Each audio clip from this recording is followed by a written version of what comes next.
The new Distress ink color is here. It is Carved Pumpkin and it is beautiful. Hi guys, Mayflaw here, and I am really excited about this color because while I always thought Spiced Marmalade was the perfect color of orange, I have been corrected. It's still an amazing color, but Carved Pumpkin is just a little lighter, just a little brighter, and a whole lot of fun. So today in this video, I'm going to keep it pretty quick. I'm going to keep it focused on the Carved Pumpkin. I'm going to do a little bit of coloring, and I'm going to show you some colors that I really like with it.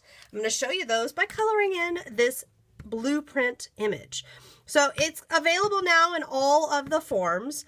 For me, if you can only pick one form, if you need to just add one, then my recommendation is going to be add the ink pad.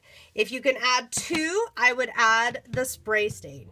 If you can add them all, for goodness sake, add them all because they're all a lot of fun. But if you do these two, you'll be able to do quite a lot of things, which I'm always telling you guys.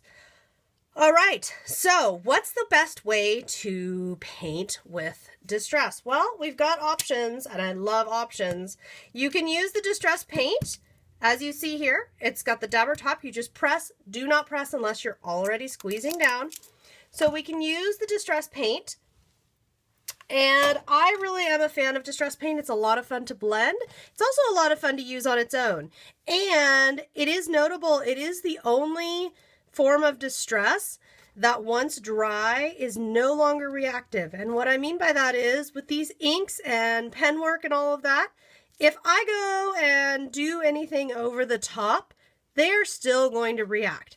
Whereas once this paint is dry, once it's dry, it's done, it's set, that's it. So it's good to know that it's very reactive, it blends well, it plays well with others while it's wet. But you do have a limited window on that, so you definitely want to remember that, because if you wanted to do, say, something like mist it with water and get it to kind of blend and bleed similar to how the inks do, you need to make sure you get to that pretty quickly. Okay, I'm going to dab just a little of that off because I only want it to be semi-opaque.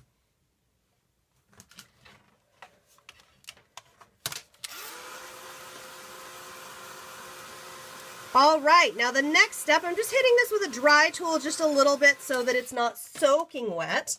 The next thing that I'm going to do is I am going to work with the Distress ink itself. Now we could keep coloring with the marker, but what I'm going to do instead is I am going to put it down like so, and then just grab a water brush, pick some up, and paint with it. And I'm doing all over, or most of it at least, of my pumpkin here with the Carved Pumpkin color for two reasons. Number one, I want you to see how pretty it is. And it's so subtle, it's not really going to show as well in video. But here, where I have the pen, where I have the paint, there are slight variations in the color. Because each form of Distress, while they are still the same color, they will be slightly different. Slightly lighter, slightly darker, all of that kind of stuff. So once I am happy with that, for a water brush, you just want to squeeze out a little bit of water and tap at it until it comes clean if you're going to get a new color going. Me, I'm going to go with Rusty Hinge because I'm really liking the contrast here. And real quick, before I get that going, I'll put out so you can see. Here is, let's see where I can set this down. There we go. So in the middle here, this is the Carved Pumpkin, Spiced Marmalade, Persimmon, Wild Honey, and Marigold. So you can see there how unique it is within the family.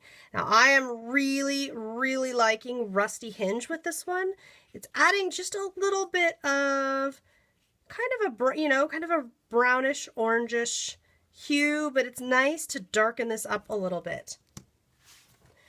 Another one, obviously the oranges work really, really well here.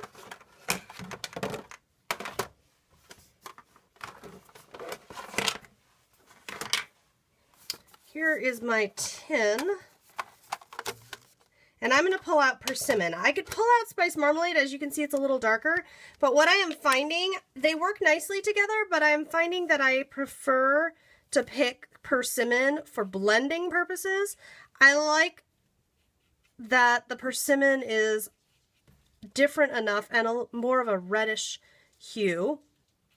So it, for me at least, when I get in here working with it, I see more depth. I see a little greater of a difference. I'm also going to get in here with some gathered twigs, my brown of choice. And we'll get our stem going. This is just a lot of fun, you guys, because it's giving me more use for my stamps. I'm getting to color a little. I mean, there's just a lot of reasons that I love playing with distress. And this new color, as you can see, it's just so beautiful. And I messed that up a little bit, but that's okay, because watch, we can put a little water on there, dab it off a little. I'll be able to go back over that with orange. It's very forgiving. Our distress mediums are, for the most part, very, very forgiving, which, of course, you know I love, because I'm constantly making errors. And I'm just going back up here to get some more oranges to kind of fill that back in.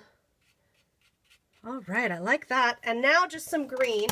I really think any of the greens work really well with this. I'm going to go with peeled paint, simply because I don't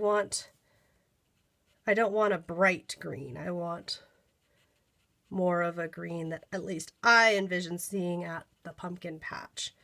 Oh, and I do like that. Okay, as a final touch here, we are going to grab the spray. And I'm going to grab the spray because I just want to show you now, while this is all still wet and it's very blended and lovely, I'm going to pop the top off, as I tend to do. I'm just going to flick a few drops onto here. And this is going to do a couple of things. It's going to add some interesting little color variations on the pumpkin itself, but it's also going to bring that pumpkin color out around my card. Because yes, now that I'm almost finished with this, I think this is going to be a card. Now, if I got, for example, I got some orange on my green leaf, I'm actually not too worried about that. I think it looks cool, but I can come in here and add a little more green if I'm concerned about it. And I can always blend. Oh my goodness, you guys, we could sit here all day and just play with this. All right, so now that this is done, where are we at? I'm done, guys, I'm done. I'm going to give it a little spray of Perfect Pearls Mist in Sunflower Sparkle, because I just love, and yes, I directly spray that. I love just a little bit of shimmer. You won't see it on video, but in person there'll be just a little bit of golden shimmer. And then I will just tie this up with a bit of twine, mount it to a card, and we're ready to go. I hope you have enjoyed this look at carved pumpkin, the new color of distress. As you can see, it's just a beautiful bright orange, and it's going to be so much fun with so many different colors. If you have any questions, please feel free to leave me a comment or shoot me an email. I'll see you next time.